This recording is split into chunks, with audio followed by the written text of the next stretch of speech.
une réaction, vraiment des analyses pertinentes sur l'équipe nationale du Sénégal. On aura l'opportunité de prendre ay yeneen réaction yi nga xamante ne dafay jóge sur les internautes de Sport Life 221. Donc c'est parti pour li nga xamante ne moom mooy les commentaires. Dañ koy commencer aujourd'hui ak l'illustration de la une des journaux sportifs. On commence avec le journal Record. Ñoom ci seen xët gu njëkk ñi ngi ñëw déjà ci Premier League bi donc Pape Matar Sarr sur le tempo de Kinshasa, buteur face à cette équipe du Soudan contre la RDC mu ñëw dugalaat match bi nga xamante ne football na ko dans le derby londonien. West Ham bu El Hadj Malick Diouf doon dalal Pape Matar Sarr, Tottenham bu Pape Matar Sarr, Tottenham moo gagné sur le score de 3-0. Pape Matar Sarr yi tamit nekk na buteur ci bile rencontre. Dinañ ci ñëw suñu aborder li nga xamante ne nag moom mooy les échos de la tanière. Gis ngeen tamit en haut de l'affiche Sadio Mané nommé homme du match, donc Saudi Pro League décisive avec équipe bi nga xamante ne moom mooy Al Nasser. Donc Sadio Mané qui fait aussi une très belle début de saison dans le championnat saoudien. Dinañ leen jox les dernières informations. Rewmi Quotidien Sport si seen xët gu njëkk ñi ngi ñëw ci l'ancien, je vais pas dire l'ancien, toujours l'international sénégalais Cheikhou Kouyaté bi nga xamante ne toogoon na un moment amul woon club, donc jot na dem nag relancer wu avec un club de D2 fële nga xamante ne moom mooy ca championnat bu turc.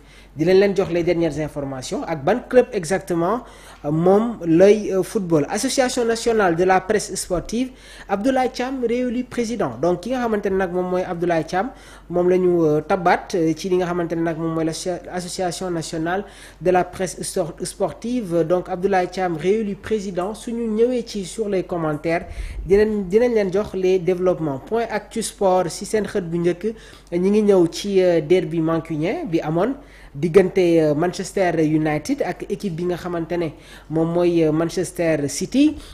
Donc Manchester City moom moo recevoir woon les Red Devils à l'Etihad Stadium. Donc Manchester moo gagné sur le score de Manchester City moo gagné sur le score de 3-0. Erling Haaland nekk international norvégien. Gis ngeen ko ci bile rencontre, il a été buteur. Donc dinañu def tuuti le tour des stades européens, dinañ ci yaatal bu baax a baax. Alors lii moo nekk tey li nga xamante ne moom mooy la une des journaux sportifs. Donc dañuy jàll ci li nga xamante ne nag moom mooy les commentaires. Donc sur les commentaires dinañu wax tuuti ci Pape Matar Sarr, waaye suñu ñëwee tamit sur les échos de la tanière pour faciliter un peu la tâche à l'équipe technique dinañ ci indiwaat ay yeneen développement. Comme ni ma leen ko waxee, Tottenham moo gagné West Ham sur le score de 3-0. Pape Matar Sarr qui a été buteur dans cette rencontre à la 47e minute de jeu grâce à un centre de Xavi Simons, nekk international hollandais jóge ci équipe bi nga xamante ne moom mooy Leipzig en Bundesliga. Donc moom itamit pour sa première, donc passeur décisif. Bien vrai que match bi nga xamante ne sax Tottenham joué woon na ko, ñi ngi ko doon xaarani sur les prestations. Donc gis nañ ko tamit vraiment mu exécuter ce corner permettant à Pape Matar Sarr d'ouvrir la marque pour équipe bi nga xamante ne moom mooy Tottenham. 3-0 en faveur des Spurs face à cette équipe de West Ham bu El Hadj Malick Diouf. Dinañ ci indi ay réactions. Donc auteur du 3e but du Sénégal à Kinshasa lors de la victoire historique des Lions sur la RDC Congo, Pape Matar Sarr jamono ji nag mi ngi nekk ci benn nuage. Donc le milieu de terrain international sénégalais bi nga xamante ne démb rek mi ngi doon fêter ses 23 ans, s'est encore distingué dans derby londonien en ouvrant le score pour Tottenham, vainqueur de West Ham d'El Hadj Malick Diouf 3-0. Donc le Thiessois jamono ji nag mi ngi réaliser un début de saison très intéressant et incontestablement franchi a incontestablement franchi un cap. Donc avec cette nouvelle performance, Pape Matar Sarr jot na relever déjà son pari bi nga xamante ne mi ngi amoon digganteem ak ki nga xamante ne moom mooy El Hadj Malick Diouf qui l'avait défié de remporter le derby. Donc avec cette belle performance, Pape Matar Sarr prépare bien le match de la Ligue des Champions bi nga xamante ne Tottenham war na ko football à cette équipe espagnole du Villarreal. Suñ ko waxee suñu xel day dem ci Pape Alassane Gueye. Dinañ leen jox les rencontres yi nga xamante ne moom mooy am dans cette première journée de la Ligue des Champions. Sànq maa ngi leen ko doon wax.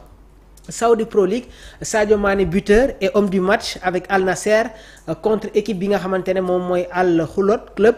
Donc l'attaquant sénégalais jot na débloqué le match à Riyad et a permis à son équipe de conserver la tête du championnat. Donc Sadio Mané a ouvert l'ouverture du score à Al Nassr face à Al Kholod ce 14 septembre 2025 ci fële nga ci stade bii di Al Awal Park. mu nekkoon tamit la deuxième journée de Saudi Pro League. Donc grâce à son but et à une prestation solide, l'équipe jot na décroché une victoire 2-0. Donc Al Nassr avait déjà remporté sa première rencontre du championnat contre bile équipe. Donc Jorge Jesus a aligné son équipe à domicile avec objectif de conforter ce bon début de saison. Al Nassr qui s'est renforcé sur le secteur offensif avec vraiment les arrivées de Kingsley Coman en provenance du Bayern Munich, waaye tamit au niveau de leur charnière centrale gis nañu l'arrivée de Iñigo Martinez, et aussi am na benn transfert bi nga xamante ne officialisé nañ ko durant ce week-end muy Aymeric Laporte nekk international de la Roja ñëw na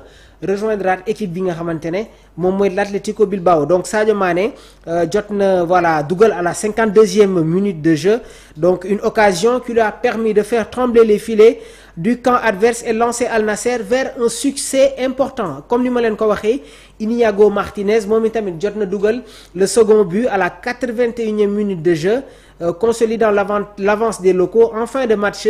Donc Al Kholod jot na obtenir un penalty, mais nag ki nga xamante ne moom mooy Miziane Maolida dafa échouer face au portier d'Al Nassr. Donc une très belle victoire bi nga xamante ne jamono ji nag les coéquipiers de Sadio Mané ñi ngi koy signé, moom itamit mi ngi effectuer un début de saison très important dans le championnat saoudien. On va parler d'un autre international sénégalais muy Cheikhou Kouyaté. Comme ni ma leen ko waxee, on va toujours parler des informations yi nga xamante ne day concerner notre actualité nationale, l'équipe nationale du Sénégal.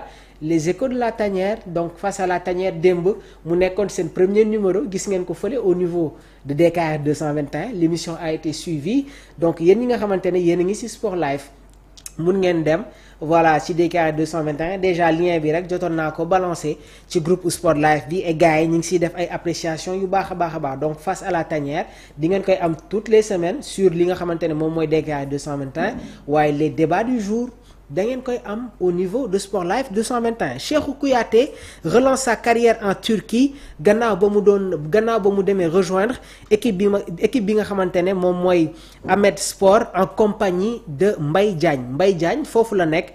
Donc équipe bi nga xamante ne moom mooy Ahmed Sport dafa nekk en D2 turc.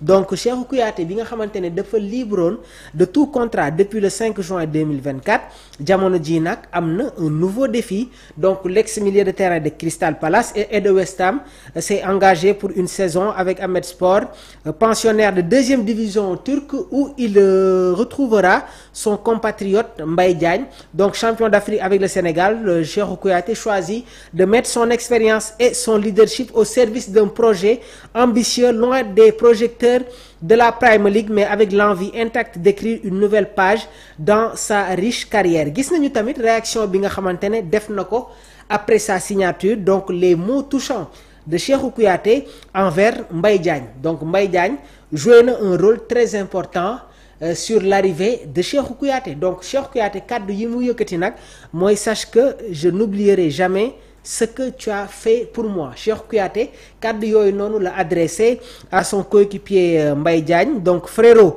je ne trouverai jamais assez de mots pour te remercier. Quand tout semblait fermé, tu as tendu la main et tu as cru en moi. Grâce à toi, j'ai retrouvé un club et une chance de continuer mon rêve. Sache que je n'oublierai jamais ce que tu as fait pour moi. Tu as marqué ma vie autant que le football le fait. Respect éternel et gratitude infinie. Petit frère, mu nekk kaddu yi nga xamante ne moom la notre Cheikhou yëkkati gannaaw ba ñu officialiser sa signature ci équipe bi nga xamante ne moom mooy Ahmed Sport.